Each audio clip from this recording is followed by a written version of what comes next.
Urine का formation हमारे शरीर के लिए ज़रूरी क्यों है? क्योंकि ये हमारे शरीर में बॉडी फ्लूइड को बैलेंस करता है, शरीर से वेस्ट मटेरियल निकालता है, दवाइयों को लेने पर शरीर से दवाइयों को निकालता है। और यूरिन फॉर्मेशन में हमारे शरीर में ऐसे ऐसे हार्मोन्स निकलते हैं जो हमारे ब्लड प्रेशर को मेंटेन करते हैं। इसीलिए आज हम ये जानेंगे कि आखिर हमारे शरीर में यूरिन का फॉर्मेशन होता कैसे है। तो चलिए बिना समय गवाए हम ये जानना शुरू करते हैं। एक वीडियो में मैंने आपको ये बात बता रखा है कि हमारे शरीर में पानी पचता कैसे है, मतलब हमारे शरीर में पानी अब्सॉर्ब कैसे होता है, और मैंने आपको किडनी की वर्किंग के बारे में भी बता रखा है। इसीलिए आज मैं आपको ये सब बातें बिल्कुल शुरुआत से और बहुत ही शॉर्ट में बताने का प्रयास करूंगा ताकि आप बोर न हो जाओ। देखिए, जैसे ही हम पानी पीते हैं, पानी पीने के बाद ये हमारे स्टमक और स्मॉल इंटेस्टाइन वगैरह से होते हुए हमारे बॉडी में अब्सॉर्ब हो जाता है, हमारे ब्लड में।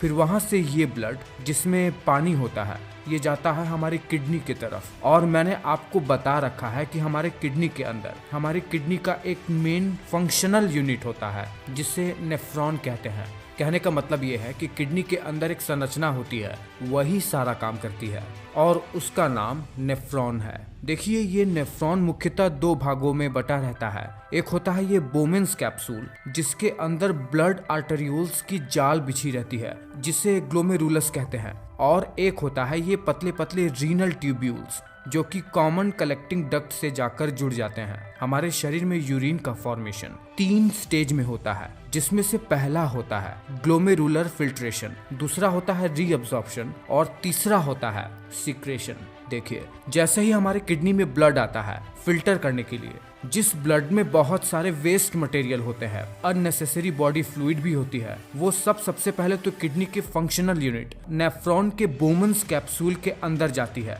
आपको बता दें कि हर मिनट लगभग 1300 ml ब्लड हमारे इस बोमेन्स कैप्सूल के अंदर से होकर गुजरती है, जो कि हमारे हृदय द्वारा पंप किए हुए ब्लड का 20% होता है। देखिए, इस बोमेन्स कैप्सूल के अंदर जैसे ही ब्लड जाता है आर्टरियोल्स के थ्रू, इन आर्टरियोल्स में ऑस्मोटिक प्रेशर और हाइड्रोस्टैटिक प्रेशर ज्यादा होने के कारण ये ब्लड ग्लोमेरुलस के सराउंडिंग में लगे हुए एपिथेलियल मेम्ब्रेन से फिल्टर होकर बोमेन्स कैप्सूल के अंदर जाने लगते हैं। फिल्टर हुआ ये material urea, amino acid, ions और वाटर जैसे चीजों से भरा रहता है। फिल्ट्रेशन के ये प्रोसेस को, जो कि बोमेन्स कैप्सूल में हो रहा है, इसे ग्लोमेरुलर फिल्ट्रेशन कहते हैं।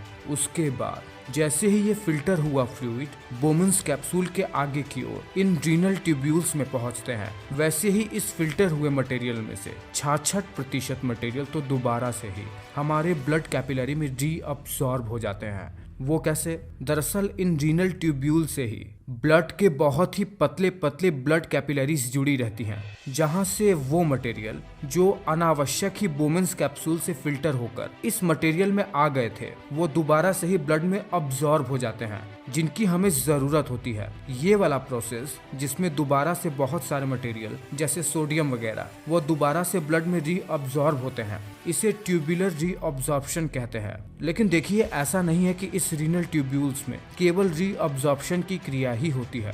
दरअसल हमारे ब्लड में से कुछ ऐसे मटेरियल जैसे हाइड्रोजन आयन, पोटेशियम आयन और अमोनिया जैसे मटेरियल हमारे ब्लड से सीधे इन ट्यूब्यूल्स में ही सीक्रेट हो जाते हैं। मतलब इन ट्यूब्यूल्स में भी ब्लड के छनने की क्रिया होती रहती है, और ये वाली प्रक्रिया, ये जो हमारे यूरिन के फॉर्मेशन में हो रही है, इसे ट्यूबुलर सिक्रेशन का प्रोसेस कहते हैं। हालांकि ये सब बहुत ज्यादा कॉम्प्लिकेटेड होता है, जिसमें बहुत ज्यादा सिम्पोर्टर्स और एपिथेलियल मेम्ब्रेन की क्रियाएं होती हैं, पर ये सब जानना हमारे लिए जरूरी नहीं है, हम बस काम की बातें ही जानेंगे। देखिए, ये वाला प्रोसेस रीअब्सॉर्प्शन और सिक्रेशन वाला प्रोसेस, इसमें होता यह है कि अगर हमारे शरीर में वाटर की कमी होती है तो हमारे ये रीनल ट्यूब्यूल्स ज्यादा से ज्यादा वाटर को ब्लड में दोबारा से पहुंचाने लगते हैं, जिससे हमारे शरीर को डिहाइड्रेशन ना हो, और इससे हमारा यूरिन ज्यादा कॉन्सेंट्रेटेड हो जाता है, यानी येलोइश रंग का हो जाता है। एक बार ये तीनों प्रोसेस जब हो जाती हैं यूरिन फॉर्मेशन की, ग्लोमेरुलस फिल्ट्रेशन,